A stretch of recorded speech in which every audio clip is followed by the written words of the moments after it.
What's going on, guys? Welcome back to my channel. In today's video, I'm going to be ranking my winners and losers of the NBA draft lottery that just happened. First up, we will look at the losers of the lottery, and the first team up is the Utah Jazz. The Jazz finished the season with the worst record in the league, with only 17 wins and a whopping 65 losses. All that was meant to be so they could get Cooper Flagg, or at least a top 3 pick, but nope, they ended up with the 5th pick.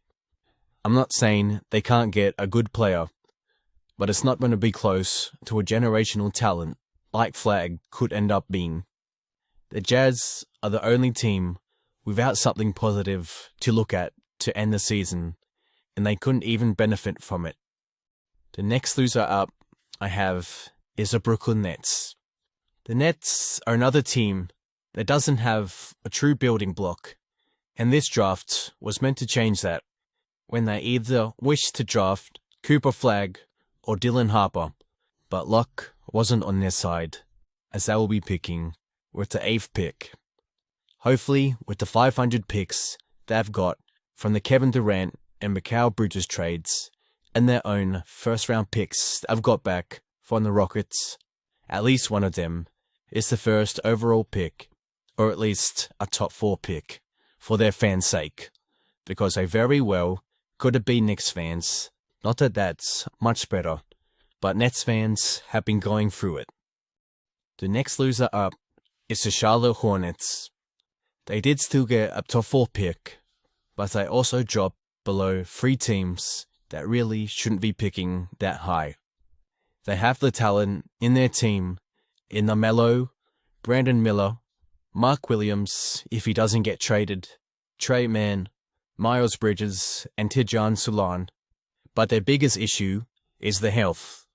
We all obviously know LaMelo's inability to stay healthy, but Brandon Miller missed 55 games in his sophomore season with a wrist injury. Trey Mann only played in 13 games with a back injury, and Mark Williams hasn't been the most injury-free player to start his career. The Hornets are probably in the best situation when it comes to being losers, but they still dropped to 4th, when the top 3 In the third, KJ probably Simpson shouldn't be finds picking Bridges for in the top alley-oop 3. jam. And the last losers are the Chicago Bulls. The Bulls are still in the same position they've been in for the past couple of years, and that's NBA purgatory. Even after trading Alex Caruso, DeMar DeRozan, and Zach LaVine, they still made a play-in tournament just to lose to the Heat in the first game, when they could have tanked harder and potentially got a better pick in the draft. They also lost a coin flip to the team they got the first overall pick, even after losing to them in the tiebreaker. They still don't have a direction they want to go in. Hopefully for them, they pick one either at or directly after the draft, when hopefully they trade their part last. Moving on to the winners, I've got the Philadelphia 76ers.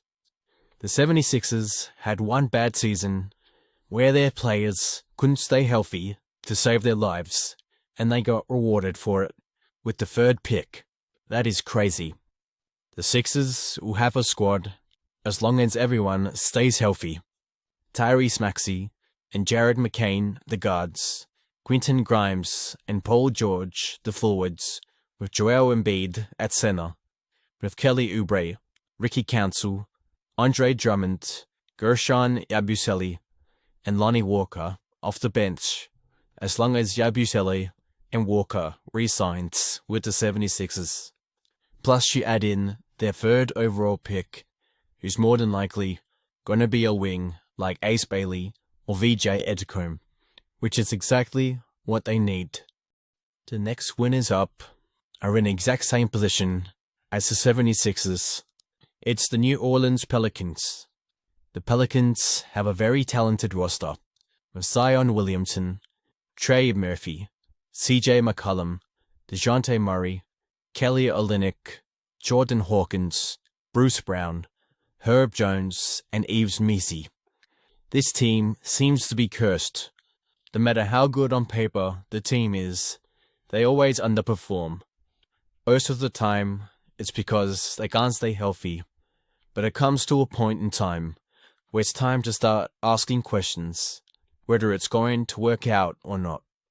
The Zion era has been underwhelming to say the least. There has been reports that the Pelicans may entertain trade ideas for Zion, but I just don't see it happening. I can see them looking to move on from guys like CJ McCollum or DeJounte Murray and building around Zion again, Trey Murphy, Yves Missi, Herb Jones, and whoever they draft with the 7th pick. The next team up that are winners are the San Antonio Spurs. This is the case of the rich gets richer. As if they didn't have a bright enough future, as it is, it just got even brighter after they were blessed with the 2nd overall pick. They already have a star-studded young core of Victor Wembanyama, Stephon Castle, Devin Vassell, Jeremy Sohan, Julian Champagnie, Malachi Branham, and Blake Wesley. Plus you add in De'Aaron Fox, who's still pretty young himself, and they've got the 2nd overall pick, who you'd assume they would pick Dylan Harper, even though they've already got their backcourt sorted of De'Aaron Fox and Stephon Castle. They could possibly trade the pick and add in Devin Vassell or Keldon Johnson. That could get someone with really good value. Maybe they're a part of a huge package for Giannis, which I don't want or think will happen. And the biggest winners have to be the Dallas Mavericks. They just came off our NBA Finals appearance. A couple months later, they trade their superstar player, Luka Doncic, for Anthony Davis, Max Christie, and a 1st-round pick, which is a trade people will criticize 10 to 20 years from now. 3 months later, the Mavericks get the 1st overall pick in a class that has a generational talent.